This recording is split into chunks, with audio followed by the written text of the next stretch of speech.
Can A fresher without degree enter in to data analyst field? So ఒక real life example చెప్తా. So నేను BTech చేసేటప్పుడు మా friend so 4th year 4-2 అయిపోయినాక వెంటనే ఒక జాబ్ అనేది వచ్చింది. సో వచ్చినాక అతనికి ఒక 2 బ్యాక్లాగ్స్ ఉండే. బ్యాక్లాగ్స్ ఉన్నా కానీ స్టార్ట్అప్ కంపెనీ వాళ్ళు ఎవరైతే ఉన్నారో సో వాళ్ళు ఆల్రెడీ జాబ్ ఆఫర్ అనేది ఇచ్చేసినారు. వాళ్ళు ఒక డిగ్రీ అడిగినప్పుడు తను జెన్యున్ గా చెప్పేసినాడు. ఆల్రెడీ ఒక 2 బ్యాక్లాగ్స్ ఉన్నాయి. మేబీ ఆ ఎగ్జామ్స్ నెక్స్ట్ ఇయర్ ఉండబోతున్నాయి. సో అప్పుడు నేను మళ్ళీ ఆ ఎగ్జామ్స్ అటెంప్ట్ చేసి నేను డిగ్రీ సర్టిఫికేట్ తీసుకొచ్చుకుంటా అని చెప్పినారు. వాళ్ళు యాక్సెప్ట్ చేసినారు. వితౌట్ డిగ్రీ కూడా తనకు ఆఫర్ లెటర్ ఇచ్చి హైర్ చేసుకున్నారు. ఇప్పుడున్న ఈ 2025 లో పేపర్ వాల్యూ ఒక డిగ్రీ కంటే ఎక్కువ వాల్యూ మన స్కిల్స్ కి ఇస్తున్నారు. ఒక డిగ్రీ లేకుండా కూడా ఓన్లీ డేటా అనలిస్ట్ ఫీల్డ్ కే కాదు వేరే ఫీల్డ్ కూడా ఎంటర్ కావచ్చు.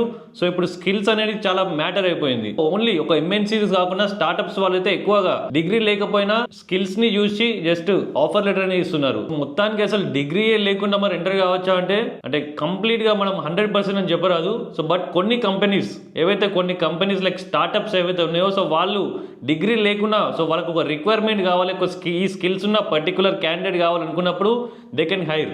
But I'm not sure 100%, but there are some chances. So ఈ వీడియోని మీ ఫ్రెండ్స్ ఎవరైనా డిగ్రీ కంప్లీట్ కాని వాళ్ళు ఎవరైనా ఉన్నా సో వాళ్ళకి సెండ్ చేయండి.